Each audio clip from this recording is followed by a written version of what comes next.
पहले हम सबसे पहले रिफत इस चीज को अंडरस्टैंड कर सकते हैं कि माइंडसेट क्या होता है। डॉक्टर वाइनडायर कहते हैं कि अगर आप चीजों को देखने का जाविया चेंज कर लें तो चीजें चेंज हो जाती हैं। वाह, अमेजिंग। यानी कि मुझे कैंसर डायग्नोज हुआ था तो उससे पहले कैंसर का बिल्डअप टाइम था जो कि समझें कि 2-3 साल का था। Okay. But I was surviving was a blood cancer. Hmm. और जब आप लाइफ एंड डेथ के सिनेरियो में चले जाते हैं ना, वैसे तो हर कोई कहता है कि जी हमें मरने का, हर किसी को भी नहीं पता कब मर जाना है। हम्म। लेकिन जब आप रेजर एज के ऊपर होते हैं ना और आपको पता लग जाता है कि यार it may happen at any time, तो फिर राइट। आपको लाइफ की रियलिटीज जो है वो ज्यादा खुल के समझ आती हैं। यस। लेकिन आप उसको परसीव कैसे करते हैं, आप उसको मीनिंग कैसे देते हैं, इससे बहुत बड़ा फर्क पड़ता है। तो हालात जो भी होंगे, अगर आप उन हालात को समझेंगे कि जिस तरह मैंने बात की कि अगर आप ऑब्स्टिकल्स को समझेंगे कि ये आपके लिए ब्लॉकेड है, आप आगे हम्म। नहीं बढ़ सकते, तो आप वाकई आगे नहीं बढ़ सकते। जबकि वही हालात होंगे और सिर्फ आपका माइंडसेट चेंज हो जाएगा, तो आप उसको ग्रोथ अपॉर्चुनिटी समझना शुरू कर देंगे। जैसे राइट। मिसाल के तौर के ऊपर, एक मैं अक्सर लोगों से बात करता हूँ कि कोचिंग के अंदर मेरा ज्यादा रुझान जो रहा है वो रिलेशनशिप्स के ऊपर रहा है। ओके। जब मेरे साथ कोई मर्द या कोई खातून बात करती हैं और वो कहती हैं कि जब मेरे पार्टनर ने ऐसा किया तो फिर मुझे बहुत गुस्सा आया, जब उसने यूं किया तो फिर मैं बहुत चिढ़ रही थी। तो मैं कहता हूं मैं आपकी बात सुनूंगा, सिर्फ हम्म। आप थोड़ा सा इसको रीफ्रेम करते हुए ये कहना शुरू कर दें कि जब उसने ऐसा किया तो मैंने बहुत गुस्सा करना चूज किया। अस्सलाम वालेकुम नाजरीन, मेरा नाम रिफत नदीम है और आप देख रहे हैं show possibilities and we exist now. यानी मुमकिनात हर लम्हा मौजूद। डिज़ायर्ड रिजल्ट्स हासिल करने के लिए मुमकिनात, क्वालिटी ऑफ लाइफ को बेहतर करने के लिए मुमकिनात, और ज़िंदगी को संवारने के लिए मुमकिनात। आज के इस एपिसोड में एक इंतहाई स्पेशल मेहमान शख्सियत हमारे साथ मौजूद हैं, जनाब शुजा चौधरी साहब। स्पेशल कई हवालों से हैं और मैं कोशिश करूंगा कि अहाता कर सकूं और मुख्तलिफ अंदाज में उनसे सवालात कर सकूं और आपको पता चले कि वो किस किस तरह से एक अजीम काम कर रहे हैं पाकिस्तान में, उर्दू लैंग्वेज में ख़ास तौर पे। स्पिरिचुअलिटी उनके स्पेशल फील्ड्स में से एक है, इसलिए वो मेरे लिए बहुत स्पेशल हैं और मुझे यकीन है कि आप में से बहुत से लोगों के लिए आज से वो स्पेशल होने वाले हैं, अगर आप उनको पहले से नहीं जानते हैं। स्पिरिचुअलिटी, माइंड साइंसेस, खास तौर पे सक्सेस माइंडसेट के हवाले से इनका काम शानदार है, इंस्पायर करते हैं। और इसके अलावा ह्यूमन बिहेवियर और साइकोलॉजी पे इनकी ग्रिप है, इनकी कमांड है, इनका स्पेशल फील्ड है, ये कहा जाना चाहिए। मेरी खुशकिस्मती है कि मेरा इनसे तारुफ हुआ। इस हवाले से मैं इनसे एक सवाल, मुख्तसर सवाल आगे चल के पूछूंगा, जिसे हम सेरेंडिपिटी या कोइंसिडेंस कहते हैं। सबसे पहले अपनी मेहमान शख्सियत का मैं शुक्रिया अदा करना चाहूँगा। शुजा चौधरी साहब, आपका बहुत शुक्रिया। आपकी मोहब्बत है, आपकी शफकत है, आपने वक्त निकाला इस शो के लिए। Thank you so much, thank you रिफर, thank you for hosting me. It's an honour, it's a pleasure to be here with you. मुझे, आप यकीन माने, मुझे बहुत खुशी है कि मेरा आपसे तारुफ हुआ, मैंने आपको डिस्कवर किया। ये मेरी जहालत थी कि मुझे आपका नहीं पता था। लेकिन मैं बहुत खुश हूँ कि मुझे जो है आपकी जो विजडम है, आपकी जो टीचिंग्स हैं, आपका जो काम है, उस हवाले से मैं उस तक पहुँच गया। शुरू में ही मैं आपकी इजाज़त से एक, आई थिंक चाइनीज कल्चर से एक कोट है, एक कहावत है। कहते हैं कि when the student is ready the teacher will appear. तो ये जो मैंने आपको डिस्कवर किया है, ये बिल्कुल वैसे ही है। I think I was ready as a student और द टीचर अपीयर्ड। तो हम सर जी आगाज़ करते हैं। प्रॉपर जो सवालात हैं मेरे पास, बहुत सारे सवालात हैं माइंडसेट के हवाले से, सक्सेस माइंडसेट के हवाले से। और रैंडमली जो जो चीज़ मेरे जहन में आती जा रही है, ये मेरा पहला इंटरव्यू है आपके साथ। तो मैं कोशिश करूंगा कि जो माइंडसेट, सक्सेस माइंडसेट के हवाले से जो चीज़ें हैं, ख़ास तौर पे उनका जो है अहाता करने की कोशिश करूंगा। पहला सवाल सर ये है कि हम बहुत जी, सुनते हैं, खासतौर पे इंग्लिश लैंग्वेज में या वेस्ट में बहुत काम हो रहा है सक्सेस माइंडसेट पे भी। अच्छी बात यह है कि अब उर्दू में भी और पाकिस्तान में भी इस हवाले से बहुत से लोग हैं जो बात करते हैं, तहकीक करते हैं, बोलते हैं। हमें कुछ मुख्तसर प्लीज बताइए कि सक्सेस माइंडसेट जो है ये होता क्या है। पहले हम सबसे पहले रिफत इस चीज को अंडरस्टैंड कर सकते हैं कि माइंडसेट क्या होता है। राइट। माइंडसेट आपका नुक्ता नजर है, आप लाइफ को परसीव किस तरीके से करते हैं। तो अगर हम ये कहें कि आपका जो सेट ऑफ बिलीव्स है, जी। जिसको आप ट्रुथ समझते हैं, वो आपका माइंड सेट होता है।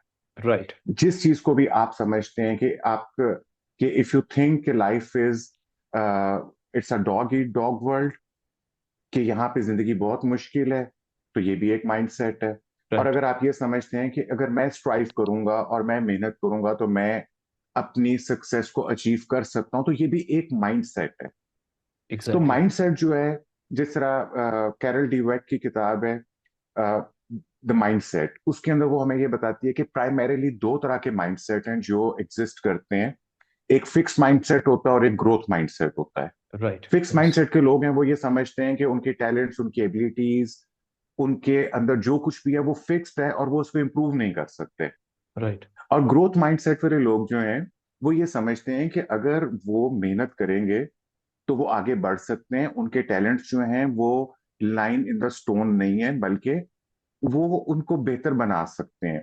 राइट। ये लोग जो हैं ये ऑब्स्टिकल्स को अपॉर्चुनिटीज समझते हैं और वो उससे घबराते नहीं है।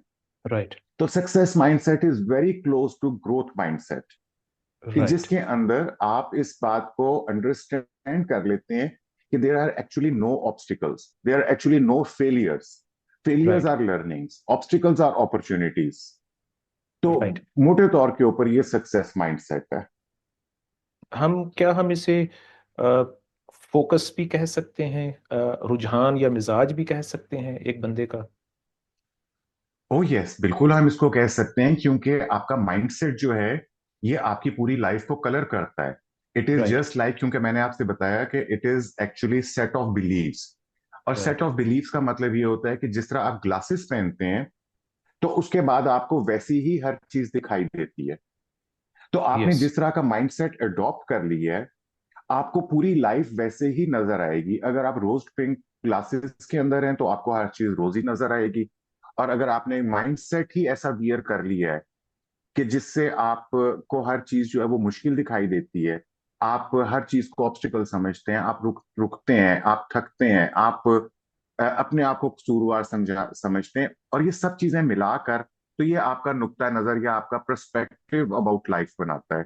तो बिल्कुल राइट। हम इसको कह सकते हैं कि this is your focus, this is how you view the life. Right. अच्छा, इसमें सर माइंडसेट के हवाले से दो सवालात हैं जो ख़ास तौर पे इस हवाले से मैं आपसे पूछना चाहता हूँ। एक तो ये कि लोग ये पूछते हैं कि हम जो हमारे इर्द गिर्द की जो दुनिया है, हमारा माइंडसेट चेंज करने से क्या फ़र्क पड़ेगा? जो हालात हैं वो, ये लोग ये कहते हैं, ये अब पता नहीं ये मिसकंसेप्शन है या ये रियलिटी है, सही है, ये आप हमें बताइएगा। आप ही हमें बता सकते हैं कि वो कहते हैं कि माइंडसेट चेंज करने से क्या होगा? जो इर्द गिर्द जो हालात हैं वो तो वैसे के वैसे ही हैं। डॉक्टर वाइनडायर कहते हैं कि अगर आप चीजों को देखने का जाविया चेंज कर लें तो चीजें चेंज हो जाती हैं। वाह, अमेजिंग। यानी कि शेक्सपियर ने कहा था, देर इज नथिंग गुड और bad, it is yes. Only our thinking that make it so. Right. Yes. ठीक है। तो पहली चीज तो ये है कि जो है सो है, रियलिटी जो है, द इजनेस जो है वो तो हम्म। है। यस। लेकिन आप उसको परसीव कैसे करते हैं, आप उसको मीनिंग कैसे देते हैं, इससे बहुत बड़ा फर्क पड़ता है। तो हालात जो भी होंगे, अगर आप उन हालात को समझेंगे कि जिस तरह मैंने बात की, कि अगर आप ऑब्स्टिकल्स को समझेंगे कि ये आपके लिए ब्लॉकेड है, आप आगे नहीं हम्म। बढ़ सकते, तो आप वाकई आगे नहीं बढ़ सकते। जबकि वही हालात होंगे और सिर्फ आपका माइंडसेट चेंज हो जाएगा, तो आप उसको ग्रोथ अपॉर्चुनिटी समझना शुरू कर देंगे। राइट। एक तो ये वो चीज हो गई। राइट। और दूसरी राइट। चीज ये कि मेरा, चूंकि आपने तारुफ में मेरे बताया कि मेरा स्पिरिचुअलिटी के साथ एक खास लगाव है, और स्पिरिचुअलिटी को मैं अंडरस्टैंड करता हूँ साइंटिफिक वे में। Right. As I am myself is an engineer, तो राइट। मेरे लिए चीजों को वैसे ही लॉजिकली अंडरस्टैंड करना that comes natural to me. Right. इसी सिलसिले में मैंने एक मेरी बहुत सारी स्टडी जो है वो लॉ ऑफ अट्रैक्शन के ऊपर भी है, कि how we attract whatever we attract in life. Right. तो हमें इस चीज की भी समझ आती है कि एक तो माइंडसेट हो गया, कि जिससे जी। आपने चीजों को ऑब्जॉर्व करना है, कंट्रोल करना है, उसको परसीव करना है। राइट। दूसरा ये कि जब आप एक पॉजिटिव माइंडसेट के अंदर चले जाते हैं, तो एक्चुअली ये जो यूनिवर्स है, ये कायनात जो है, this is all, everything is very interlinked. तो हमारा असर है सरकमस्टांसिस के ऊपर भी, लोगों के ऊपर भी, हालात के ऊपर भी। ये बहरहाल एक डिफरेंट बॉल गेम है, डिफरेंट बहस आ जाती है। लेकिन आपने जिक्र किया कि हमारे हालात में है और हमारे माइंडसेट चेंज करने से क्या फर्क पड़ता है। तो दो फर्क पड़ते हैं। पहला फर्क तो ये पड़ता है कि आपको वही चीजें जो हैं वो डिफरेंट दिखाई देना शुरू हो जाती हैं।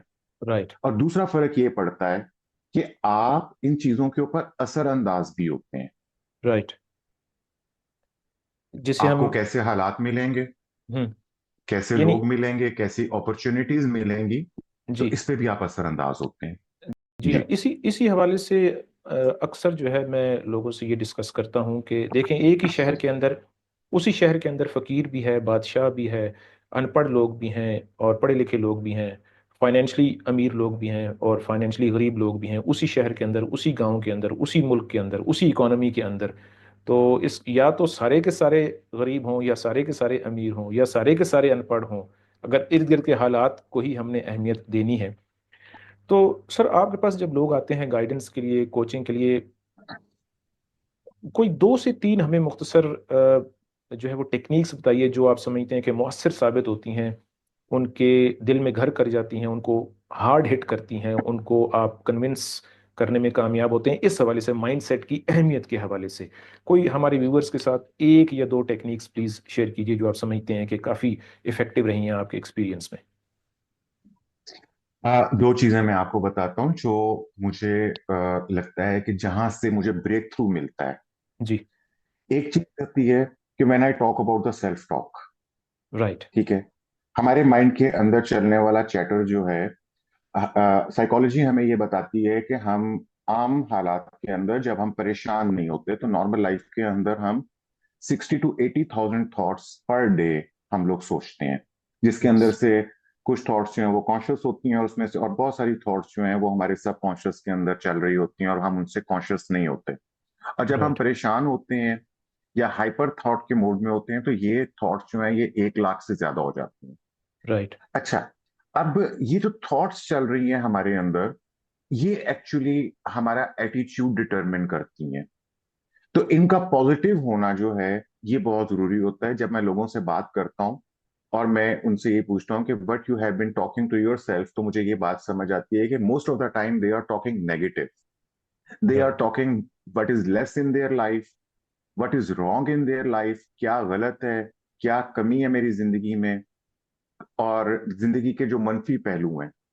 तो जब उनको उनकी थॉट्स को ऑब्जर्व करने का बताया जाता है और जी। उनको टर्न किया जाता है कि how you can turn your thoughts to be positive और how you can be more grateful, तो एटीट्यूड ऑफ ग्रेटिट्यूड को आप कैसे अडॉप्ट कर सकते हैं। तो एक तो ब्रेक थ्रू इससे मिलता है क्योंकि इससे बहुत सारा उनका स्ट्रेस रिलीव होना शुरू हो जाता है और उनको इस बात की समझ आती है कि एक्चुअली शायद वही जो हमने बात की कि चीजें इतनी खराब नहीं होती, आप मीनिंग उन्हें बहुत ज्यादा खराब देना शुरू कर देते हैं।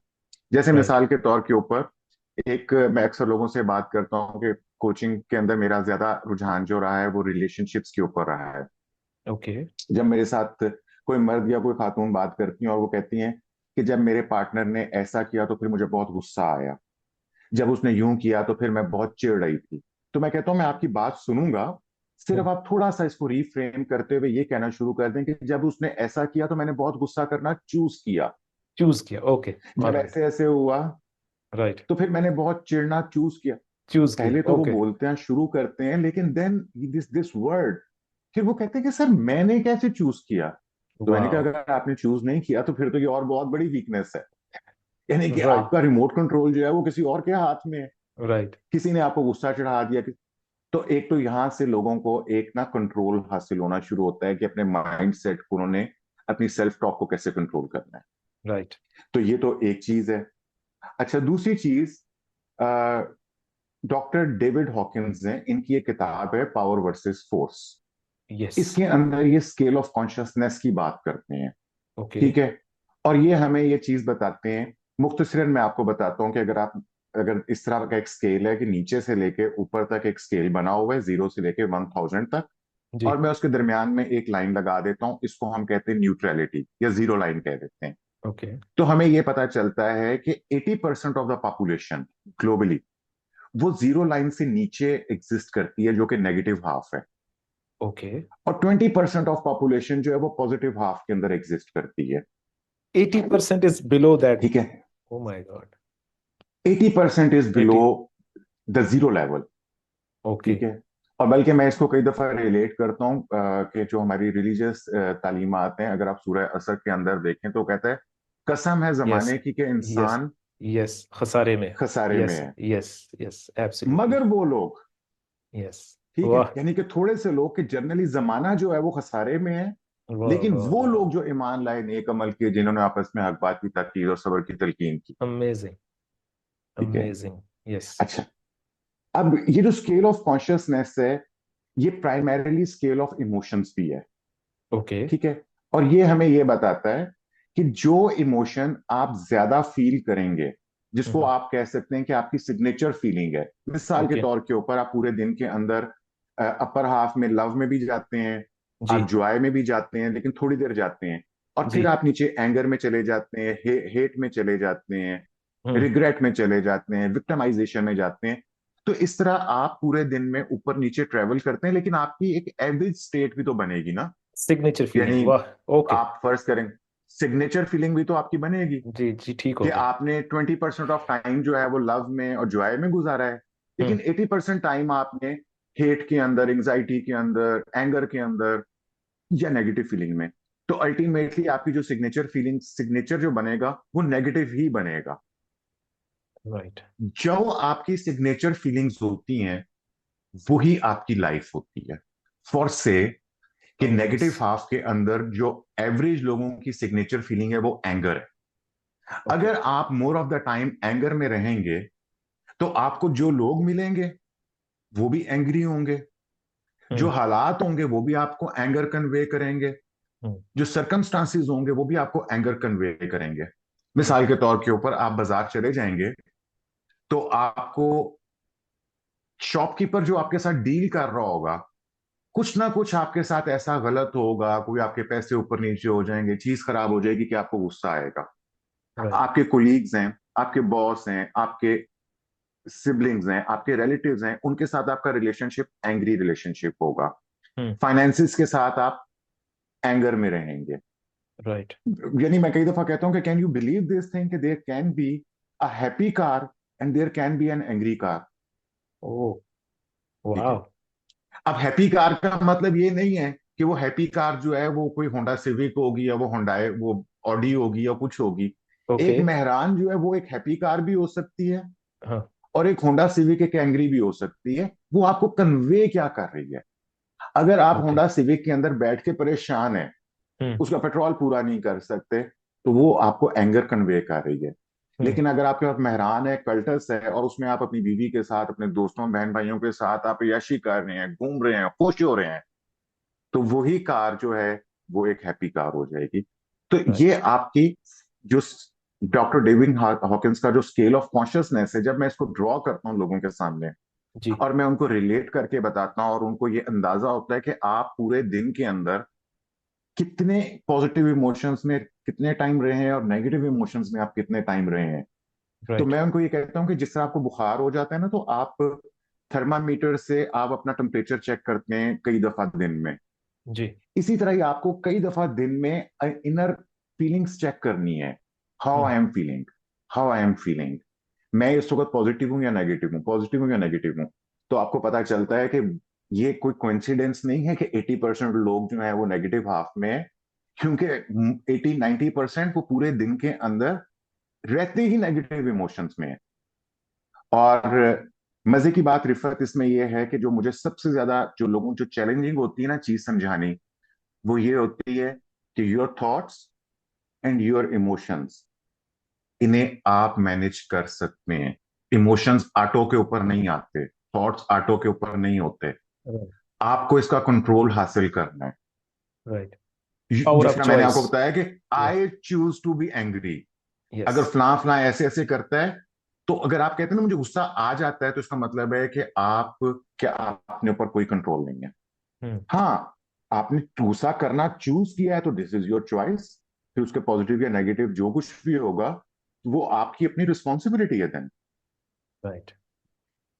ओके, इसका मतलब ये है कि दो मेजर टेक्निक्स जो आप समझते हैं कि वर्क करती हैं, उनमें से एक ये है कि आपका जो सिग्नेचर फीलिंग, उससे पहले पावर ऑफ चॉइस, यानी हम्म। हर इंसान के पास है, वो माने या ना माने, वो जो है पावर ऑफ चॉइस हमारे पास है कि हमने कैसे रिएक्ट करना है, कैसा हमने फील करना है। एक टेक्निक ये होगी, यानी आप उनको ट्रू। किसी तरीके से ये समझाते हैं कि आपकी state of mind that is your own choosing, वो आपकी अपनी पावर ऑफ चॉइस में है। यस।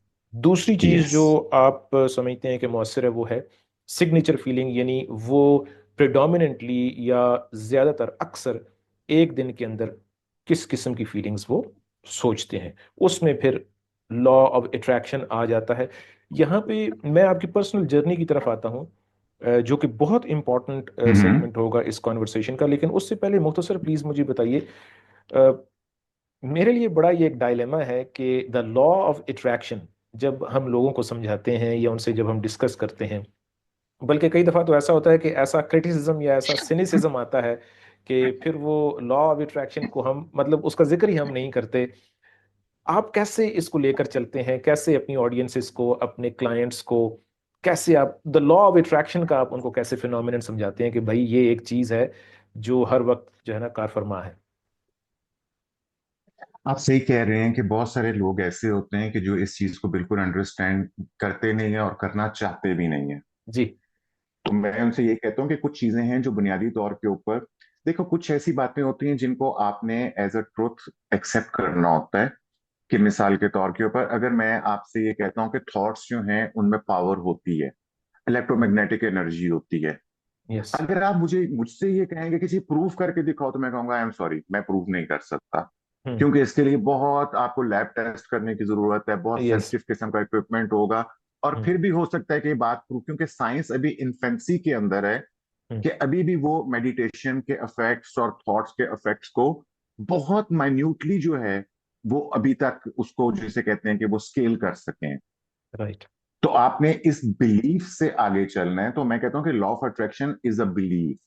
पहले आप इस बात को बिलीव कर लेते हैं और फिर आप आगे चलते हैं, और फिर इसकी कुछ आपको रिलीजियस कॉनोटेशंस भी मिलती हैं। मिसाल के तौर पे कुरान पाक के अंदर कहा, यानी कि जब शुक्रगुजारी के बारे में बात करते हैं, अल्लाह ताला तो फरमाते हैं कि तुम मेरा जितना ज्यादा शुक्र अदा करोगे मैं तुम्हें उतना ज्यादा और दूंगा, और अगर तुम वाह। ऐसा नहीं वाह। करोगे तो फिर मेरा अमेजिंग। अजाब बहुत दर्दनाक है। वाह। ठीक है। वाह। तो ये जी। पक्का पक्का लॉ ऑफ ग्रेटिट्यूड है जो अल्लाह ताला ने एक आयत के अंदर बयान फरमा दिया। और उसके अलावा भी बेशुमार जगह के ऊपर अल्लाह ताला ने कहा कि अगर तुम शुक्र अदा करो तो मैं तुम्हें ये भी देता, और ना शुक्रों के बारे में। तो isn't it law of attraction कि यार यस। मैं सिर्फ अपनी फीलिंग्स के अंदर ग्रेटफुल होना शुरू हो जाऊं तो मुझे और ब्लेसिंग्स जो हैं वो मुझे मिलना शुरू हो जाएंगी, और गुडनेस मेरे साथ होना शुरू हो जाएगी। ठीक है। वो तो यहाँ पे मल्टीप्लाई हमें कहीं इस मल्टीप्लाई होना चीज शुरू हो को, जाएगा। तो यहाँ पे मैं इनके साथ एक बेस सेट करता हूँ कि जो बात लॉ ऑफ अट्रैक्शन की फिलॉसफी कही कह रही है, तो जी। हम बजाय इसके कि उसकी नीटी क्रिटीज में या उसको प्रूव करने में चले जाएं, तो हमें इस बात को रियलाइज करना है कि यार अगर आप पॉजिटिव सोचते हैं तो आपके साथ पॉजिटिव होता है। ठीक है। तो let's take it as a baseline. बहुत सारे लोग फिर इस बात को कहते हैं कि जिनका एक्सीडेंट हो गया, क्या उसने एक्सीडेंट अट्रैक्ट किया था, क्या उसने सोचा था कि मैंने एक्सीडेंट किया है? तो लाइफ को थोड़ा सा ब्रॉडर जूम आउट करके देखना चाहिए कि इट इज एक्चुअली सेड कि लॉ ऑफ अट्रैक्शन में कहते हैं कि आपके फियर्स जो हैं वो आपकी लाइफ के अंदर ट्रू हो जाते हैं। कि hmm. If you have been focusing on something that may go wrong, it will go wrong. Right. तो वो कहते हैं ना कि the truth is in eating, कि हम्म। बजाय इसके कि हम इसको सही या गलत साबित करें, why don't we start doing it, और फिर यस। उसके बाद देखें कि क्या हमारी लाइफ के अंदर उसके रिजल्ट्स मिलते हैं कि नहीं मिलते हैं। राइट। ओके। वैसे इस मौजू पे आपसे हम बहुत कुछ सुनना चाहते हैं, और लेकिन वक्त की कमी का भी कुछ ख्याल रखना है। और मैं ख़ास तौर पे जल्दी से कवर करना चाहता हूँ जो आपकी पर्सनल जर्नी है, कैंसर हम्म। सर्वाइवर जो है उस हवाले से जो आपने सर्वाइव किया, वो मैं जानना चाहूँगा। उसमें ख़ास तौर पे एक जो बहुत जो मेरे काम की चीज़ है जिस पे मैं अक्सर बात करना चाहता हूँ मेहमान शख्सियात से, वो ये है कि, और वो ज़ाहिर है आप हमें बताएंगे कि उस जर्नी के दौरान कैसे आपने अपने आप को संभाला, वो कौन सी फीलिंग थी जिसकी वजह से आप समझते हैं कि ना सिर्फ ये कि आपने सरवाइव किया, यानी उसको, एक तो आपने सरवाइव किया, फिर आपने ग्रो किया, I mean you are back to normal माशाल्लाह। तो ये हमें कुछ पहले तो बताइए कि क्या वाकया हुआ और फिर किस तरह से आपने अपने आप को कैसे संभाला, क्या टेक्निक्स थी आपकी? रिफत, इसमें शॉर्टली मैं आपको ये बताता हूँ कि जब मुझे कैंसर डायग्नोज हुआ था तो उससे पहले कैंसर का बिल्डअप टाइम था जो कि समझें कि 2-3 साल का था। Okay. But I was surviving was a blood cancer. Hmm. और चूंकि वो मालूम नहीं था तो उसके बहुत सारे प्रॉब्लम्स जो थे स्किन के ऊपर, लिवर में, या चूंकि वेर एवर ब्लड इज, तो कोई हम्म। ना कोई प्रॉब्लम जो थे चल रहे थे, उनको मैं अलग अलग डील कर रहा था। अच्छा, यही वो टाइम था जब मैंने साइकोलॉजी के अंदर, माइंड साइंसेज में और स्पिरिचुअलिटी के अंदर भी मेरा इंटरेस्ट डेवलप होना शुरू हो गया हुआ था। ओके। और फिर मैं अपनी स्टडीज के अंदर एक ऐसे पॉइंट के ऊपर पहुंच चुका था कि इधर मेरा कैंसर डायग्नोज हो रहा था और मेरी स्टडीज ये कह रही थी कि क्रॉनिक डिजीज जो है, first it happens at your soul level and वाह। Then it is manifested body level. वाह। तो मेरे लिए एक्चुअली ये सोचना और इसको डाइजेस्ट करना वो इतना आसान नहीं था कि एक्सक्यूज मतलब मी ये कि एक्चुअली मेरी सोल जो है। Sir, I am so sorry, ये जो अभी आपने ये जो बात कही है, ये आपकी, यानी जो आपने डिस्कवर किया कि दैट डिजीज और problem it first happens at the level of your soul, ये आपकी कौन सी स्टडीज थी? आई प्रिज्यूम कि ये साइकोलॉजी नहीं थी, या क्या साइकोलॉजी में आपको ये बात पता चली, या स्पिरिचुअलिटी में? फिर इससे आगे चलते हैं। स्पिरिचुअलिटी के अंदर, राइट। ओके। स्पिरिचुअलिटी में, ओके। ओके। ओके। स्पिरिचुअलिटी के अंदर आपको ये चीज की के बारे में बताया जाता है कि ऑल टाइप ऑफ डिजीज जो है, अगर आप उसको बॉइल करें, what ever is the disease, तो हम्म। अल्टीमेटली उसका जो रूट कॉज निकलता है वो स्ट्रेस निकलता है। ओके। ठीक है। तो वो कहते हैं कि डिजीज को अगर आप हाइफनेट कर लें, उसमें हम्म। एक डैश लगा लें, तो फिर ही आपको ज्यादा समझ आएगा। Uh hmm. Soul at dis is this is is a okay. Body at disease. Wow. Oh my ठीक है। गॉड। तो मैंने ओह जब माय अपने गॉड। अपने आप को जब मैंने अहाता किया, तो मुझे इस बात की समझ आई कि मेरी सोल वाकई बहुत डिस ईज के ऊपर थी। हम्म। मैं अपने आप को, उस वक्त मेरा एक जुमला होता था कि एक्चुअली कि मैं जी बहुत सेंसिटिव हूँ। राइट। ठीक है। सारे जहां का दर्द हमारे जिगर में है, और चीजों के बारे में और बहुत सेंसिटिव होना और पोइट्री करना और लैदा बैठना, कुछ हाँ। रिलेशनशिप ब्रेकअप से, कुछ उनके बारे में सोचना, और एक अजीब जिसे कहते हैं ना कि गहरा सा दुखी इंसान, और वो उस मैं दुख था। पे, और उस दुख पे फख्र करना, ये एक बहुत एक है, उस एक दुख ट्रेंड है। और उस दुख के ऊपर फख्र करना। फख्र ओ करना जो यस। है ना। ठीक है। वो देवदास टाइप सी फीलिंग आती थी। जी जी जी कॉफी जी। पीनी, चाय पीनी, यस। ठीक है, स्केचिंग करनी। हम्म। लेकिन अल्टीमेटली वो नेगेटिव सोचना और वो स्ट्रेस में रहना और बहुत ज्यादा रहना, हम्म। तो उसका यही नतीजा निकल रहा था कि फिर मैं वो जो स्ट्रेस के अंदर था, तो मेरी पूरी बॉडी स्ट्रेस के अंदर थी और वो जवाब देना शुरू हो गई। और हम्म। फिर अल्टीमेटली ये हुआ कि जब ये डायग्नोज हुआ तो ये इस स्टेज के ऊपर पहुंच चुका हुआ था कि डॉक्टर्स ने हैंड्स अप कर दिया। And I was given a time line कि ओह। वो जो एक, वो जिसे कहते हैं ना ड्रामाई क्वेश्चन जो होता है कि जिसके अंदर, डॉक्टर साहब मेरे पास कितना टाइम है। तो अच्छा। ये बड़े डायलॉग्स हुए और उन्होंने मुझे बताया कि जनाब आपके पास इतना टाइम है। ठीक है। अच्छा। और उस वक्त उन्होंने कहा कि 7 से 11 महीने आपके पास हैं। अच्छा, अब मैं, why I think that I am the lucky one, not because कि मैंने सरवाइव किया, hmm. I am the lucky one कि मैंने इसके अंदर से यानी कि अल्लाह ने मुझे चूज किया to go through this pain, और उसमें हम्म। उसने मुझे पॉजिटिव रखा। क्योंकि राइट। रिफत, जब आप लाइफ एंड डेथ के सिनेरियो में चले जाते हैं ना, वैसे तो हर कोई कहता है कि जी हमें मरने का, हर किसी को भी नहीं पता कब मर जाना है। हम्म। लेकिन जब आप रेजर एज के ऊपर होते हैं ना, और आपको पता लग जाता है कि यार it may happen at any time, तो फिर राइट। आपको लाइफ की रियलिटीज जो है वो ज्यादा खुल के समझ आती हैं। तो मेरे लिए ये था कि बजाय इसके कि मैं डिसहार्ट होता, I started becoming more cheerful. और वो जो अच्छा। मेरे ऊपर एक्स्ट्रा बर्डन था ना, मैंने हम्म। उसको उतारना शुरू कर दिया।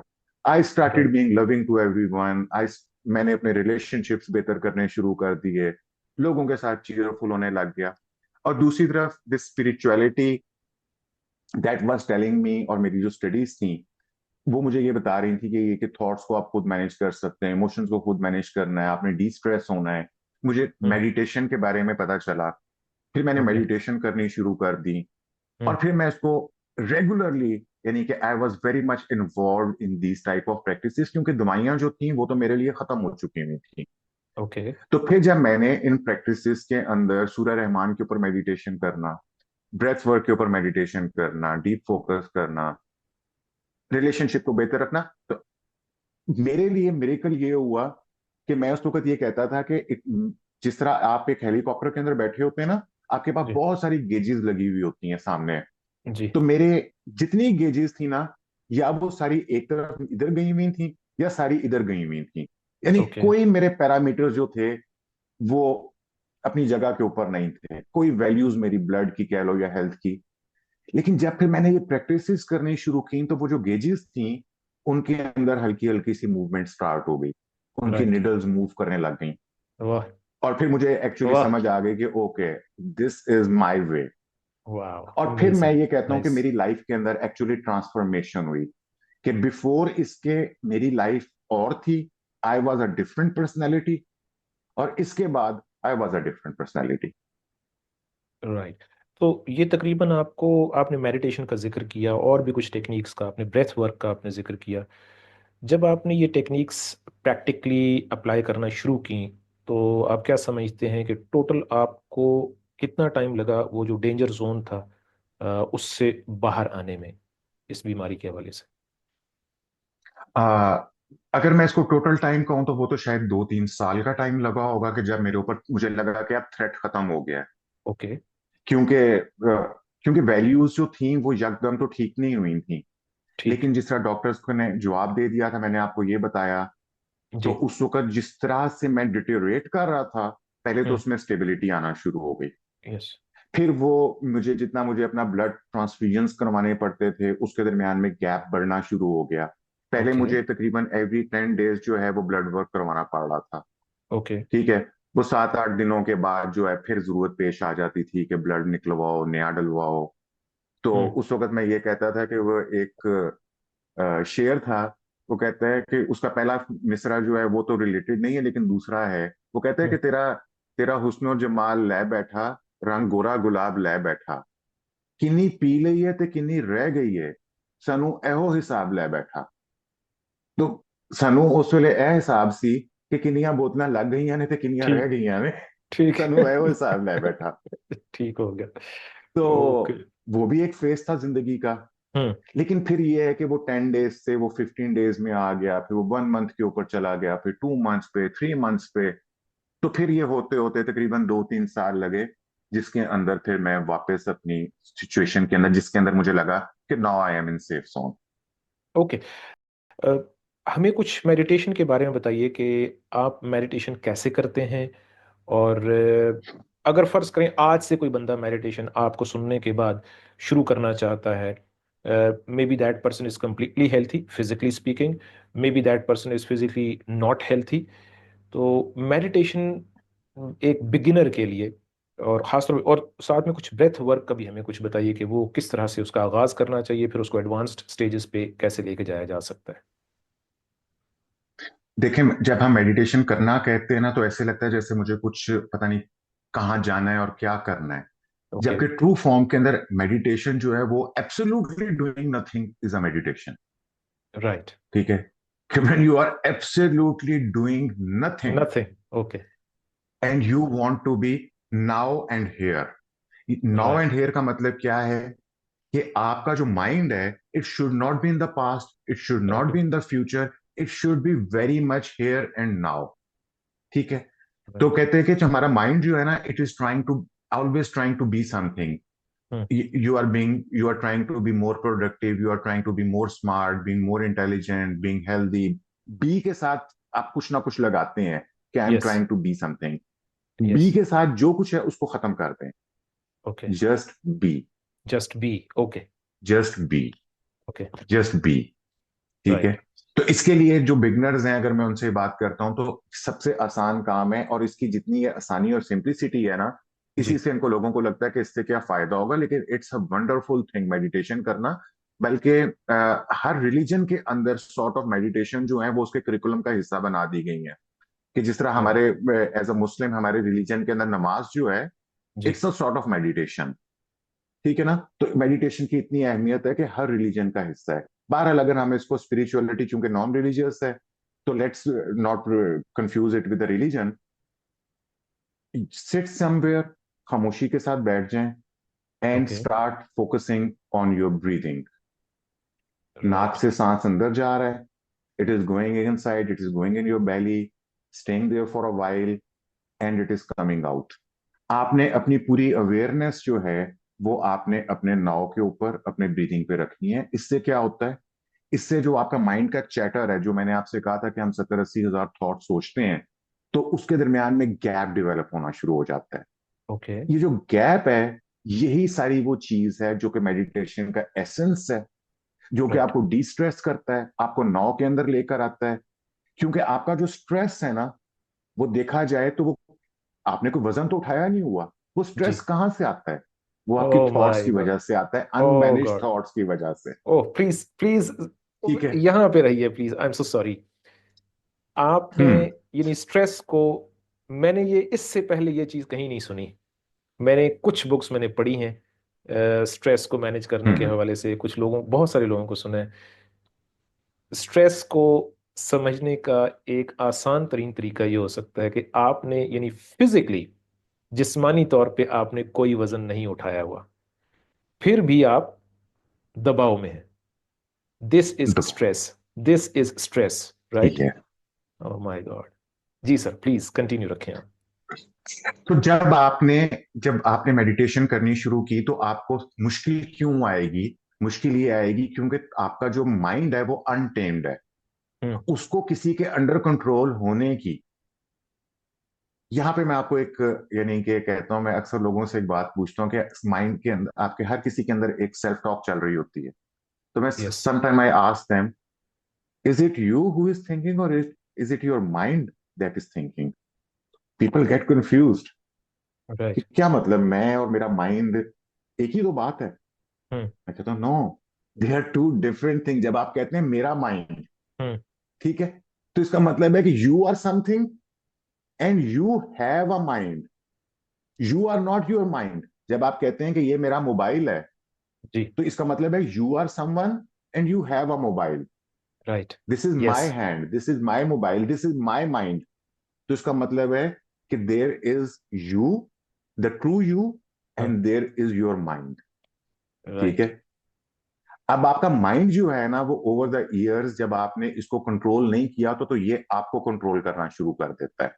हम्म। And it has its own way of thinking. ठीक है। उसको, उस थिंकिंग, ऑटो थिंकिंग पैटर्न्स जो हैं, उससे आपने इसको रोकना है। अगर आप इसको रोकने में कामयाब हो गए, इसको कंट्रोल कर सके, तो इसका मतलब है आप अपनी थॉट्स भी मैनेज कर लेंगे, आप अपने इमोशंस को भी मैनेज कर लेंगे। अब आप इसको राइट। कैसे काबू करेंगे? मेडिटेशन इज दैट एंटीडोट, कि जिसके अंदर आप अपनी थॉट्स को काबू करना सीखते हैं। लेकिन माइंड इतनी आसानी से आपके काबू में नहीं आता।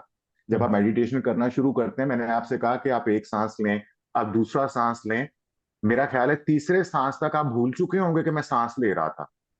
राइट। आपके जहन में आएगा तुमने ये काम करना था, तुमने ये करना था। जैसे कि नमाज के अंदर आप खुशू खुशू करने की कोशिश करेंगे, तो every damn thing will come in your mind. हाँ, ऐसे ही। आपने ये, ठीक है ना। तो आपने मेडिटेशन के अंदर प्राइमरीली कोशिश क्या करनी होती है कि आपका माइंड जो है वो खामोश हो जाए, या खामोशी से करीब तरीन हो जाए, और आपका पूरा ध्यान जो है वो अपनी ब्रीदिंग के ऊपर रहे। अब आपने इस फेज को कंटिन्यू करने की कोशिश करनी है। 2 minute, right. 4 minute, 5 minute, 10 minute बहुत हो जाता है।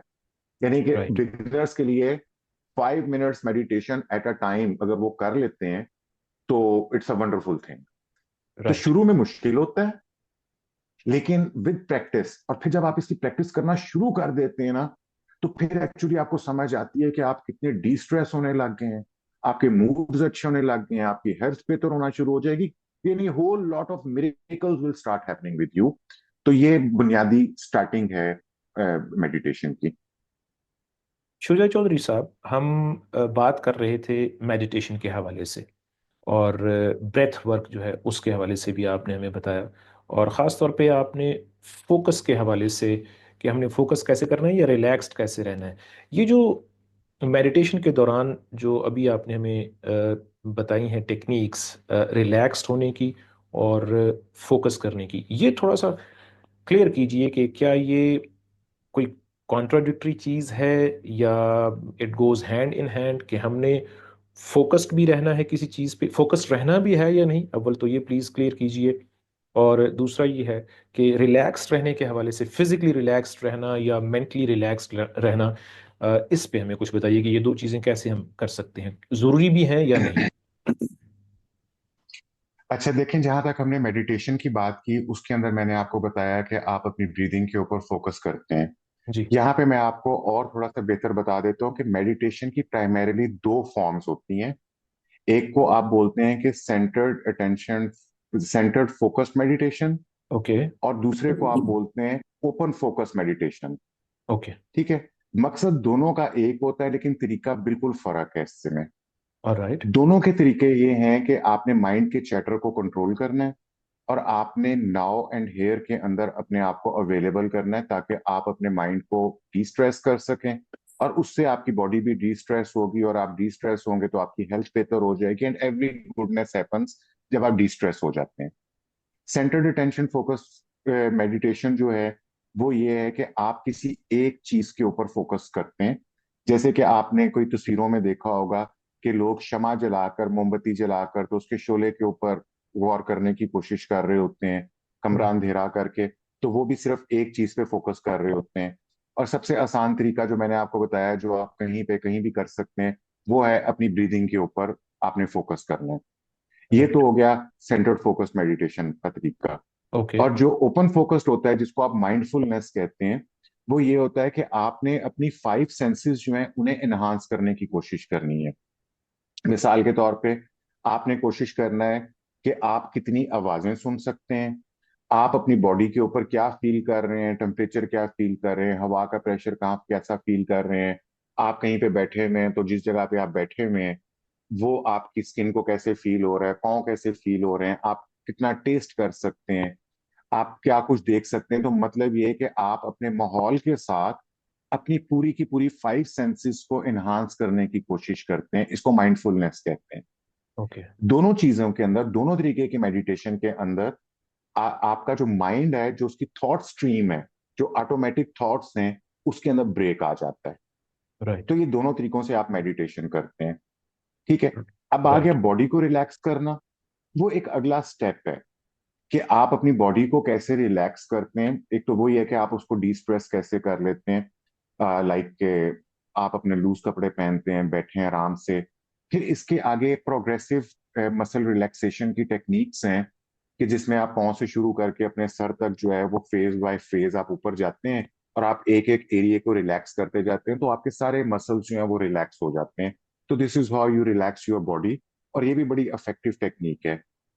तो प्राइमरीली मेडिटेशन जो है वो तो मैंने आपको बता दिया कि अपनी आपने थॉट्स की स्ट्रीम जो है उसको ब्रेक करना है।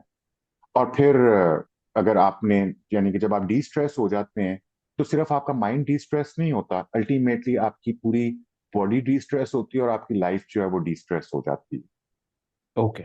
ऑलराइट। इसमें टाइम का कुछ हमें बताइए कि दिन के वक्त, सुबह के वक्त, शाम के वक्त या रात सोने से पहले कौन सा वक्त आप ज़्यादा मुनासिब समझते हैं, या आपके लिए कौन सा वक्त जो है वो वर्क करता है ज़्यादा। देखें, जो आपके यानी कि जो मेडिटेशन के या माइंड साइंसेस के उस्ताद हैं, उन्होंने हमें ये चीज बता दी हुई है कि सबसे बेहतर टाइम वो होते हैं कि जब मेंटल नॉइज जो है वो कम से कम होती है। ओके। क्योंकि आप एक चीज देखें कि जब आप बिगनर हैं और आप एक मार्केट में बैठ के मेडिटेशन करने की कोशिश करेंगे तो there is so much of distraction. Yes. ठीक है ना। तो आप पहले कोशिश करेंगे कि आप कोई पीसफुल घर का कोना हो जहां पे डिस्ट्रैक्शन कम से कम हो। तो ओके। नेचुरली जो हमारे पास दो टाइम जो है ना, जब आप सुबह उठते हैं तो उस वक्त मेंटल नॉइज सबसे कम होता है नेचुरली। अभी ओके। तक आपका माइंड जो है वो एक्टिव नहीं हुआ होता to for the day's work. और राइट। इस तरह रात को सोने से पहले वो टाइम ऐसा होता है कि जिसके अंदर मेंटल नॉइज जो है वो कम होना शुरू हो जाती है। तो ये दो टाइम जो है ये प्रेफर्ड टाइम है जिसके अंदर आप मेडिटेशन कर सकते हैं। कि सुबह उठकर आप, माइंड फ्रेश होता है, आपकी मेडिटेशन अच्छी हो सकती है। रात को सोने से पहले आपका माइंड स्लीप फेज में जा रहा होता है तो आप मेडिटेशन अच्छी होती है। और इसी तरह दोपहर का या असर का टाइम जो होता है जिसके अंदर आप दिन का एक हिस्सा गुजार चुके होते हैं और अगला हिस्सा गुजारना होता है, तो दरमियान में, तो जिसके अंदर हम कैलूला करना कहते हैं, तो वो हम्म, टाइम भी ऐसा होता है जिसके अंदर आप मेडिटेशन अच्छे कर सकते हैं। और उसके अलावा तो कहीं पे भी जहां पे भी आपको सुकून मिल जाता है, जब आप इसकी प्रैक्टिस करना शुरू कर देते हैं ना, तो और आपको ये बेसिकली थॉट्स को मैनेज करना आ जाता है, फिर तो आप यानी कि कहीं पे ट्रैफिक जैम के अंदर फंसे हुए हैं, जी। तो तब भी आप मेडिटेशन कर सकते हैं। If you are in a queue, आप किसी जगह के ऊपर गए हैं और वहां पे आप वेटिंग के अंदर बैठे हुए हैं और आपके पास 5 मिनट है, तो you can just go inside you, disconnect yourself from your outer environment, outer world, and go to your inner world. ये जो वाह। इनर वर्ल्ड और आउटर वर्ल्ड का कॉन्सेप्ट है ना, ये भी आपको एक्चुअली एक डिफ्रेंशिएट करता है, कि जिससे आपको पता चलता है कि आउटर वर्ल्ड ये है जिसके अंदर आप कनेक्टेड होते हैं 5 सेंसेस के साथ, राइट। और इनर वर्ल्ड जो है इसके अंदर 5 सेंसेस का कोई रोल नहीं है। राइट। इनर वर्ल्ड जो आपकी थॉट्स की, बिलीव्स की, इमोशन की वर्ल्ड है। तो ये, तो आप किसी भी टाइम के ऊपर जब आप अच्छी प्रैक्टिस करने के मोड में आ जाते हैं, तो wherever you are and at whatever time you can do that. Okay. तो फिर क्या मैं ये ठीक समझा हूँ आपकी बात से कि जो मेडिटेशन है, या अपने आप को मेंटली और इमोशनली अपने आप को गाइड करना या अपने आप को कंट्रोल करना, ये हर इंसान के बस में है, या कुछ खास सुपर ह्यूमन बीइंग्स हैं या चोजन वंस हैं जो सिर्फ वही ये काम कर सकते हैं? एवरी ह्यूमन बीइंग, हर हम्म। किसी को अल्लाह ताला ने एक चॉइस दी है, एक राइट। विल दी है। हम्म। ठीक है, हम उस चॉइस का इस्तेमाल नहीं करते। राइट। इसी तरह ना, एकार्ट टोले एक ऑथर हैं और स्पीकर भी हैं। ही जी। Talks mostly about spirituality. वो एक बड़ी प्यारी बात समझाने की कोशिश करते हैं कि थॉट का एक बैंड है। ओके। ठीक है, जिसके अंदर फर्ज करें कि लोअर थॉट्स भी हैं, हायर थॉट्स भी हैं, लेकिन थॉट का एक बैंड है। Okay. Now there is a concept of going below the thought. Hmm. Going below the thought का मतलब क्या है कि आप ड्रग ले लेते हैं, आप ट्रैंकुलाइजर ले लेते हैं, शराब पी लेते हैं, चरस पी लेते हैं, कोई ऐसा काम करते हैं जिससे आपकी थॉट्स जो नम हो जाती हैं। ठीक ओके। है, ऐसी मेडिसिन भी अवेलेबल हैं। तो you go below the thought. Okay. ठीक है, उससे भी आपको थॉट लेवल से नीचे जाते हैं तो सर्टन टाइप ऑफ सुकून सा फील होता है, क्योंकि ये चैटर जो है, मैंने आपको बताया, सारा स्ट्रेस जो है वो यहाँ से आता है, आपके माइंड से, हाइपर एक्टिविटी ऑफ थॉट से आता है। तो लोग क्या करते हैं, वो ये तरीका अपनाने की कोशिश करते हैं, ड्रग्स का, एल्कोहल का, लिकर, सिडेटिव्स और वट एवर। और लोअर लेवल के ऊपर एडिक्शंस क्या हैं? पोर्नोग्राफी, शॉपिंग, ईटिंग, गॉसिप, ये वाह। सारी वो चीजें भी हैं, मूवी वॉचिंग, ये सारी चीजें भी हैं जिससे आपका माइंड जो है वक्ती तौर के ऊपर रुक जाता है या स्लो हो जाता है। हम्म। कि आप शॉपिंग के ऊपर गए हैं, नई नई चीजें मिल रही हैं, तो आप अपनी प्रॉब्लम्स को भूल जाते हैं, जिस इस वजह से तो हमारी खवातीन जो हैं वो अक्सर ओवर शॉपिंग का शिकार हो जाती हैं। लोग राइट। ओवर ईटिंग के अंदर चले जाते हैं, मूवी में चले यस। जाते हैं, क्योंकि उनको वहां पे सुकून मिलता है। एस्केपिज्म जो है वो। खामन से लड़ाई हुई, एस्केप मिल जाता है। खामन से जी। लड़ाई हुई, तो माइंड ने कहा कि लास्ट टाइम लड़ाई हुई थी तुम्हें सुकून किस में मिला था? नया सूट खरीद कर। हम्म। तो वो 2 दिन 3 दिन के लिए वो नया सूट आपको मजा देता है। हम्म। तो एकार्ट टोले ये कहता है कि this is actually in human level, animal level है, जब when you go below the thoughts, कि कायनात ने, यूनिवर्स ने, अल्लाह ताला ने ईओन्स लगाकर आपकी एवोल्यूशन की थी, एनिमल से आपको इंसान बनाया था। ठीक है, और फिर आप वो हरकतें करते हैं एडिक्टिव किस्म की, और आप फिर आप एनिमल लेवल के ऊपर चले जाते हैं। Now point. There is a concept going below the thought hmm. और going above the thought. Okay.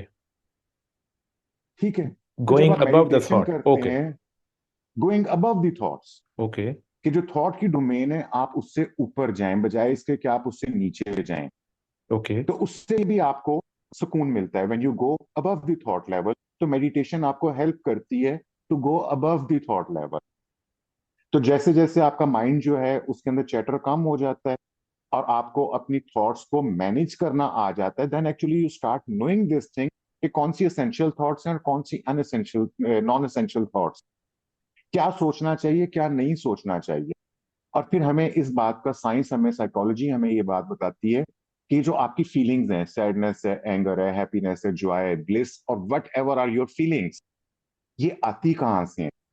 ये थॉट्स का रिएक्शन होता यस। है। पहले थॉट्स आती हैं, थॉट्स की एक सर्टेन टाइप ऑफ पैटर्न चलता है, और उसके रिएक्शन के अंदर एक केमिकल रिएक्शन होता है जिससे आपके अंदर फीलिंग्स पैदा होती हैं।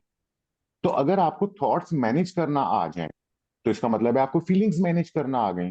हम्म। Now every human being wants to be happy. हर बंदा जो है, अल्टीमेट उसकी ह्यूमन डिजायर क्या होती है? To move away from pain towards happiness. Yes. लेकिन अभी हमने जब जिस तरह डॉक्टर डेविड हॉकिंस की बात की कि 80-90% लोग जो है वो तो पेन में है बेचारे, because they are unable to manage their thoughts. तो राइट। ये हर इंसान कर सकता है अगर वो अपनी चॉइस को एक्सरसाइज करे। तो ये ऐसा नहीं है कि वो, it is this ability is specialize to certain people कि वो मेडिटेशन कर सकते हैं। Everyone can do. Okay. अच्छा, एक सवाल जो आपके क्लाइंट्स के हवाले से, जिन लोगों से आप बात करते हैं, जिनकी आप काउंसलिंग करते हैं, जिनकी आप रहनुमाई करते हैं, उस हवाले से एक सवाल जो है वो ये है कि खासतौर पे पाकिस्तान के जो ये जो मुआशरा है, आपके एक्सपीरियंसेस कैसे रहे हैं अब तक? जो आपका लोगों के साथ इंटरेक्शन हुआ है, जब लोग आपको सुनते हैं, तो किस किस्म का रिएक्शन, जनरली स्पीकिंग, मोस्टली किस किस्म का रिएक्शन आपको मिलता है? क्या लोग बहुत जल्द यकीन कर लेते हैं, मान लेते हैं, या बहुत सारा रेजिस्ट करते हैं, या डिसबिलीफ होता है, या संजीदा नहीं लेते, या बहुत सारा संजीदा लेते हैं? आपके एक्सपीरियंसेस अब तक कैसे रहे हैं? रिफत, ये मिक्स एक्सपीरियंसेस हैं। ओके। मैं ब्रॉडली इनको दो कैटेगरीज के अंदर डिवाइड करता हूँ लोगों को। और मुझे जिस तरह होता है ना कि आपकी इनिशियल टॉक या थोड़े से सेशंस के अंदर समझ आ जाती है कि ये बंदा चेंज होना चाहता है या ये चेंज नहीं होना चाहता। ओके। तो आपको, कई लोग होते हैं जो ऑलरेडी विलिंग होते हैं, यानी कि आपको ऐसे लोग भी मिलते हैं जो खुद ये समझते हैं कि यार एनवायरनमेंट, लोग, इनको तो मैं बदल नहीं सकता, I can not control them. Hmm. मैंने अगर कुछ करना है तो मुझे खुद करना। तो वो ओके। आपसे यही पूछते हैं कि मेरी पर्सनल डेवलपमेंट के लिए मुझे कुछ बताएं। लेकिन वो लोग जो अपनी शिकायत, यानी वो जो कि ब्लेम गेम के अंदर होते हैं, राइट। उनका मकसद सिर्फ ये होता है कि वो हालात का, लोगों का मलबा जो है वो आपसे डिस्कस करें। तो वो सिर्फ काउंसलिंग हो जाती है, उसमें आप उनको सिर्फ सुनते हैं। हम्म। ठीक है, आप उनको ड्रेन करते हैं, उनका स्ट्रेस, सिर्फ जो सुनने से उनका स्ट्रेस खत्म हो जाता है। लेकिन अगर आप ये कहें कि उनके अंदर बेहतरी आ सकती है, तो बेहतरी नहीं आती, सिर्फ उनका प्रेशर रिलीज होता है। ओके। कोचिंग के अंदर अलबत्ता ये होता है कि coaching is something proactive. Okay. Coaching के अंदर हम सॉल्यूशंस के ऊपर जाते हैं। हम्म। ठीक है। तो ये दो तरह के लोग होते हैं कि फिर जिनका जिनका मुझे सिर्फ समझ आ जाती है कि यार इनको सिर्फ काउंसलिंग चाहिए, ये कुछ ठीक नहीं करना चाहते, ये ग्रोथ माइंडसेट के नहीं है, हम्म। ये सिर्फ इस वक्त अपना प्रेशर रिलीज करना चाहते हैं, वो मेरे साथ कर लेंगे। हम्म। मैं अगर उनको एक लिसनिंग ईयर मिलूंगा तो वो मेरे साथ कर लेंगे, नहीं तो वो किसी और को ढूंढेंगे ओके। कि जो उनकी बातों को कह सके। तो ये दो तरह के लोग आपको मिलते हैं जनरली। राइट। राइट। ओके, इस चलें, कम से कम ये है कि वो लोग मौजूद हैं कि जो सुनना चाहते हैं, संजीदा हैं, अपने आप को चेंज करना चाहते हैं, वाकई कमिटेड हैं, हमें यूँ कहना चाहिए। तो उन पे यकीनन नहीं, काम देयर किया। आर पीपल, और बिल्कुल ऐसा है। और रिफत और मेरे क्लाइंट्स में I have seen wonderful changes. Hmm. यानी कि मैंने लोगों के रिलेशनशिप डिवोर्स के ऊपर, यानी कि डिवोर्स पेपर तैयार हुए और समवन रेफर्ड देम कि आप शुजा चौधरी साहब से बात कर लें, या हो सकता है। और यार उसके बाद फिर वो 5-5 साल, 8-8 साल, they are living happy life. कि जहां उनको लगता था कि उनकी लाइफ का कोई सोल्यूशन ही नहीं है, लेकिन राइट। क्या हुआ कि आपने क्या चेंज किया? आपने उसकी थॉट्स के पैटर्न्स को चेंज किया, हम्म। आपने उसके बिलीव्स को चेंज किया, आपने उनको नई राह दिखाई, और तो दे आर विलिंग। तो इस तरह की बहुत सारी एग्जांपल्स हैं कि जो अपने आप को तब्दील करते हैं और फिर they start living a happy life. Uh, यहाँ पे हम थोड़ा सा, मैं कुछ आपसे पूछ लेता हूँ। रिलेशनशिप्स का आपने जिक्र किया, तो जब कोई relationship on the verge of बिल्कुल डिस्ट्रक्शन, या वो ब्रेकअप होने के बिल्कुल दाहिने पे खड़े होते हैं, तो कोई एक हमें टेक्निक बताइए कि आप किस किस तरह से उनको हैंडल करते हैं, किस तरह से उनको जो है वो रिकंस्ट्रक्शन की तरफ उनको आप लेकर जाते हैं। रिफत, सबसे पहली चीज तो जो है आपको सेल्फ रिस्पॉन्सिबिलिटी जो है, ये बात सिखानी पड़ती है कि अगर आपको बुरा लग रहा है, जो हमने जिस तरह जो अभी शुरू में भी डिस्कशन सारी की थी, तो it is your choice. Your choice, ठीक राइट। है, आप अपने हिस्से का काम करना शुरू करें। हम्म। ठीक है, ओके। आप एक्सपेक्टेशंस जो हैं वो ना लगाएं, बल्कि वो कहते हैं ना कि अगर तुम तुम चाहते हो कि तुम्हें कोई अच्छा दोस्त मिले, तो पहले हम्म। खुद अच्छा दोस्त बनो। तो पहले आपको खुद एक अच्छा पार्टनर बनना पड़ता है। पहले आपको खुद शिकायत से दूर होना पड़ता है, और आपको अ, उनको दूसरे अपने शख्स को, दूसरे पार्टनर को सीखना पड़ता है। Once again Gary the Chapman law की ऑफ किताब है अट्रैक्शन, अगर मैं सही फाइव। समझाऊं। Law of attraction is again part of it. लेकिन दूसरी तरफ ये होता है कि लॉ ऑफ अट्रैक्शन से पहले, लॉ ऑफ अट्रैक्शन भी, लॉ ऑफ अट्रैक्शन तो हर वक्त काम कर रहा है। यानी कि जी। What I believe is this thing, कि अगर आप यकीन करें या ना करें, जी। Law of attraction is still working. Yes. यानी ऑल मैं द इनको टाइम। लोगों को बताता हूँ कि अगर आपने कोई चीज हाथ में पकड़ी हुई है, और अगर आप उसको छोड़ देंगे तो क्या होगा, वो चीज नीचे गिर जाएगी। ना how many people actually know or believe this thing कि there is some gravitational pull yes. that is 9.8 metre per second square. Whether you believe it or you don't believe it, चीजें फिर भी नीचे गिरेंगी। हम्म। अगर आपको लॉ ऑफ ग्रेविटी पे नहीं भी यकीन ना, फिर भी चीजें नीचे गिरेंगी। हाँ हाँ, दैट इसी इज द तरह law. Law of yes. Attraction पे अगर आपको नहीं भी यकीन, लॉ ऑफ अट्रैक्शन पे अगर आपको नहीं भी यकीन, तो still you are attracting goodness और नेगेटिविटी और positivity in your life. Right. दूसरा मैं हवाला देना चाह रहा था, डॉक्टर गैरी चैपमैन, ये एक ऑथर है, इन्होंने एक किताब लिखी थी, five languages of love. Five languages ठीक ऑफ है। लव, उसके ओके। अंदर वो चीज, हाँ, वो उसमें ये बताते हैं कि हर इंसान की लव लैंग्वेजेस होती हैं, और प्राइमरीली 5 लव लैंग्वेजेस हैं, जो कि कॉमनली, जो उसने अपने तजर्बे से और रिसर्च से और ये रिलेशनशिप कोचिंग के अंदर उन्होंने 20 साल के बाद उन्होंने निकाली, कि 5 लव लैंग्वेजेस होती हैं जो हर इंसान के अंदर होती हैं, ग्रीडिंग्स के साथ। ओके। लेकिन हर इंसान की लव लैंग्वेज जो है वो फर्क होती है। यानी कि मिसाल के तौर पे, कि आपकी लव लैंग्वेज जो है हो सकता है वो नंबर 1 वाली हो, डोमिनेंट। मेरी लव लैंग्वेज जो है हो सकता है नंबर 4 वाली हो। ओके। इसकी मैं सिंपल मिसाल इस तरह देता हूँ कि रिफत, आपको नमकीन खाना पसंद है, मुझे मीठा खाना पसंद है। ठीक है। आप मेरे घर आते हैं और मैं आपको, चूंकि मुझे मीठा पसंद है, तो मैं आपको कहता हूँ कि ये बेल्जियम की चॉकलेट है, ये सोन हलवा है, ये जलेबी भी है। Now how much you feel love, क्योंकि यस। आपको तो मीठा पसंद ही नहीं है, यस। वो तो मुझे पसंद है। यस। अब जो मुझे पसंद है मैं जबरदस्ती आपके मुंह में डालता जाऊंगा, you will not feel love. लेकिन अगर मैं आपसे कहता हूँ कि यार ये चॉकलेट चॉकलेट सारी चीजें मेरे पास पड़ी हुई हैं, लेकिन यार ये थोड़ा सा निम्को मैंने तुम्हारे लिए बचा के रखा हुआ है, क्योंकि मुझे पता है कि यू लव नमकीन, yes. You will really feel loved and cared. Yes. ठीक है। तो we need to learn the love language of each other. हमें राइट। इस बात का, अगर मैं लव लैंग्वेजेस आपको बताऊं कि ये क्या क्या है, if I can remember them all. एक है physical touch, okay. Words of appreciation and kindness, quality time, acts of service, and gift giving. Okay. ये 5 लव लैंग्वेजेस।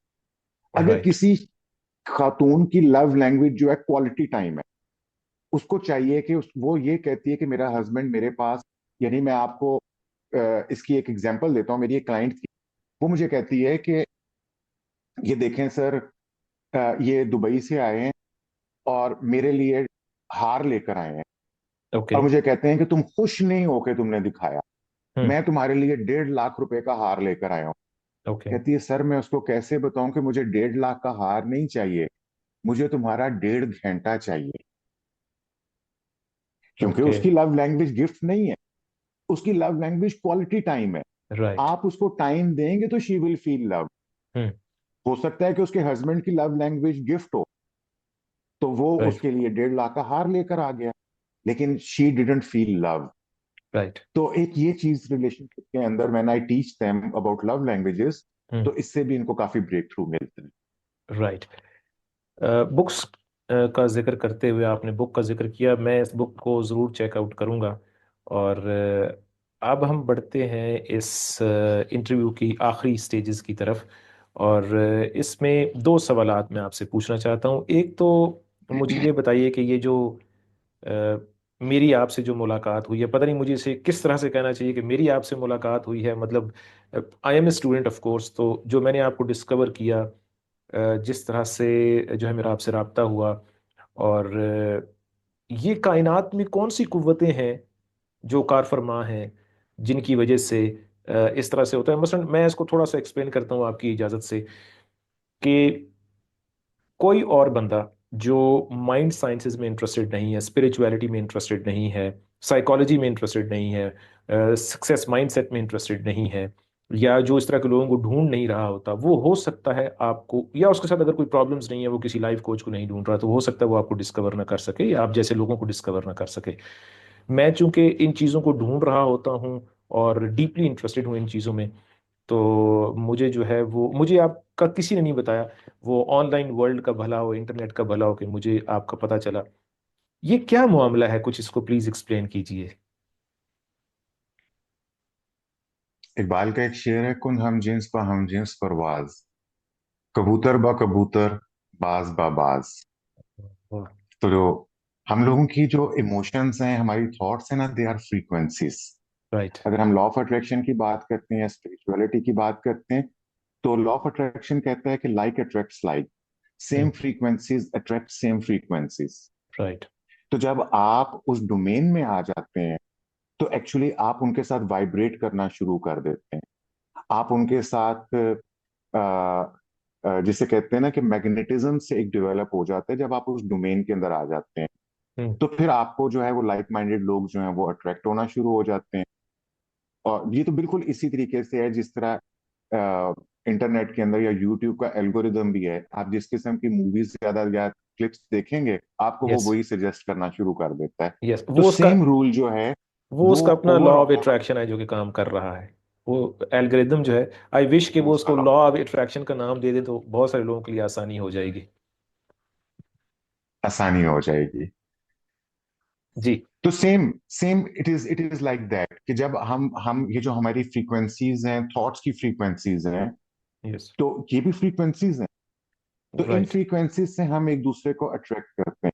लाइफ के राइट। अंदर व्हाट आई बिलीव इज कि कोई चीज भी coincidence नहीं होता। राइट। ठीक है, हर चीज जो है वो यूनिवर्स के अंदर, universe is a system. Oh my gosh. ठीक है, So there is no यानी कि coincidence. हर There चीज are no जो, accidents in this perfect universe. There Right? Is no coincidence. वाह वाह वाह। Yes, exactly. वाह। ओके। मुझे इस इंटरव्यू के स्टार्ट में ये लग रहा था कि वक्त कम पड़ जाएगा। मुझे इस इंटरव्यू से पहले ये फील हो रहा था कि आपसे जो है वो बातें करने का जो है वो दिल करेगा और वक्त कम पड़ जाएगा, और वही हुआ। दिल नहीं करता कि इस इंटरव्यू को ख़त्म किया जाए, लेकिन कुछ वक्त की जो है कैद, उसका भी ख्याल रखना पड़ता है। ज़मानो मकान की जो थोड़ी बहुत जो कैद है इस फिज़िकल वर्ल्ड में, उसका भी ख्याल रखना पड़ता है। इसलिए हम जो है इस इंटरव्यू के एंड पे पहुंचते हैं, और आखिरी जो सवाल मैं आपसे, मैं बड़ी देर से इस सवाल को जो है ना अपने जहन में लिए बैठा हूँ इस इंटरव्यू के दौरान। अपनी all time top 3 favourite books हमें बताइए, खासतौर पे स्पिरिचुअलिटी से रिलेटेड। कोई डॉक्यूमेंट्री जिसने आपको इंस्पायर किया हो, कोई फिल्म, कोई मूवी जिसने आपको इंस्पायर किया हो, ये 3 चीज़ें प्लीज़ हमसे शेयर कीजिए। मैं उनको लाजमी चेकआउट करूँगा इमीडिएटली, अगर मुझे उनका पहले से पता ना हुआ। आ, जो मेरी सबसे टॉप फेवरेट बुक है, मैंने एक ऑथर का जिक्र किया था, इकार्ट टोले का। यस। इनकी बुक है the power of now. Yes. This is, यानी कि इट्स अ वंडरफुल बुक। इसको मैं, मेरा ख्याल है कि 2-3 दफा तो पढ़ चुका हूँ। और राइट। इसको जब भी पढ़ता हूँ, जहां से खोलो, it's again give you something extra ordinary. Right. It's about spirituality, and it's about यही सारी जो हमने बात की ना, नाउ एंड हेयर की। जी। तो इसके ऊपर बात करते हैं। फिर इन्हीं की दूसरी किताब है the New Earth. The New Earth. तो राइट। हाँ, ये भी एक बहुत अच्छी किताब है। हम्म। पावर ऑफ सबकॉन्शियस माइंड है। फिर नेपोलियन हिल की किताब जो है, think and grow rich. Think and grow rich. Right. इसने हाँ, इसने उसने भी मुझे बहुत हेल्प किया। बुक्स और राइट। भी बहुत सारी आ जाएंगी, बल्कि यहाँ बुक्स पड़ी हुई हैं, तो I am just looking at that कि मैं किस कौन सी बुक का नाम लूं। राइट। तो बुक्स हैं। फिर एक डॉक्यूमेंट्री जो है, रोंडा बर्न की किताब है, और उसी के ऊपर उसने डॉक्यूमेंट्री बनाई है, the Secret. The Secret. Okay. हाँ, the Secret law of attraction के ऊपर है। और ग्राफिकली और विजुअली उसने इस चीज को बहुत अच्छे से एक्सप्लेन किया है कि secret is a worth watching documentary to let you know कि how your thoughts and how your emotions attract whatever that comes in your life. Right. फिर एक डॉक्यूमेंट्री है डॉक्टर वाइन डायर की, द शिफ्ट, हम्म। वो देखनी चाहिए। Yes. फिर एक मूवी थी, what the bleep do we know, down the rabbit hole, this right. Is again worth watching. हाँ, ये मुझे देखना तो पड़ेगी, ये मैंने ये अभी हैं। तक नहीं देखी। व्हाट द ब्लीप मैंने नहीं देखी, ये मैं लाजमी इसको इसको जो है ना वो मैं चेक करता हूँ। ये भी basically the law of attraction पे है, स्पिरिचुअलिटी पे है, माइंड साइंसेस पे है, ये भी डॉक्यूमेंट्री। हाँ जी, ये भी आप मिक्स आप समझ लें, mind sciences and spirituality mix. Okay. Alright. Basically ये सब चीजें जब आप इनको डिटेल से पढ़ते हैं ना, तो आपको पता चलता है कि psychology, mind sciences, spirituality, law of attraction, they are intermingled. Right. इसलिए मेरे ये सारी डोमेन ऑफ इंटरेस्ट जो है वो इसीलिए बने क्योंकि ये एक से दूसरी चीज बहुत लिंक करती है। I agree. I agree. तो हम इसके साथ इस इंटरव्यू के इख्तिताम पे पहुंचते हैं सर। शुजा चौधरी साहब, आपका बहुत शुक्रिया, आपने वक्त निकाला। और आप यकीन माने मुझे बहुत लुत्फ़ आया आपसे बात करके, आपकी बातें सुन के। और बहुत सारी कमी रह गई है, मैंने कोशिश की है कि ऐसे सवालात करूं कि जो स्पिरिचुअलिटी को, माइंड साइंसेस को, माइंडसेट, सक्सेस माइंडसेट को कवर कर सकें। लेकिन इतने थोड़े वक्त में मुमकिन नहीं है। आपसे दोबारा जो है वो इजाज़त के साथ आपसे दोबारा नशिस्त होगी बहुत जल्द। तो उसे हम पार्ट 2 कह लेते हैं इस इंटरव्यू का। और जो है कोशिश करेंगे कि उसमें कुछ चीज़ें जो रह गई हैं उनको कवर किया जा सके। आपका बहुत शुक्रिया। मैं चाहूँगा कि इन 1 to 2 सेंटेंसेस एंड पे आप हमारे व्यूअर्स के लिए कोई मैसेज, थॉट्स की पावर के हवाले से या स्पिरिचुअलिटी के हवाले से या जो भी आप मुनासिब समझते हैं, इन 1 to 2 sentences what is your message. आपकी हर बात हमारे लिए कीमती है, मैसेज है, लेकिन just to give it proper finishing touch, आप क्या कहना चाहेंगे? रिफत, सबसे पहले तो मैं आपका शुक्रिया अदा करना चाहूंगा। It was wonderful and you have been a really really wonderful host. Thank आपके यू। क्वेश्चंस और जिस तरीके से आपने बातचीत को चलाया और जो सवालात पूछे, तो मुझे उनका जवाब देके बहुत अच्छा लगा। तो thank you for thank you. Hosting me thank you. And it was really a pleasure meeting with you. और आखिर में मैं यही कहूंगा, बातें तो हमने सारी की सारी कर ली हैं। अगर आप खुश रहना चाहते हैं जिंदगी के अंदर, तो अपने इमोशंस की और अपने थॉट्स की जिम्मेदारी खुद लें। वाह। आपकी जिंदगी के अंदर जो भी स्ट्रेस आता है, वो आपकी अपनी वजह से आता है। हालात जो हैं, जो इजनेस है, आप उसको तब्दील नहीं कर सकते। आपके पास सिर्फ एक रास्ता होता है, उसे एक्सेप्ट करने का। इजनेस से, रियलिटी से रेजिस्ट करना दीवार से टकरे मारने के मुतरादिफ होता है। तो रियलिटी को रेजिस्ट नहीं करना चाहिए, रियलिटी को एक्सेप्ट करना चाहिए। जब आप एक्सेप्ट कर लेते हैं, उसके बाद अपनी चॉइस जो है उसको एक्सरसाइज करें। और आप यकीन करें कि आप अपनी थॉट्स को बेहतर बनाते हैं, पॉजिटिव करते हैं, तो आप अपनी लाइफ के अंदर बहुत सारी बेहतरी लेकर आ सकते हैं। अमेजिंग। शुजा चौधरी साहब, आपका शुक्रिया। Thank you.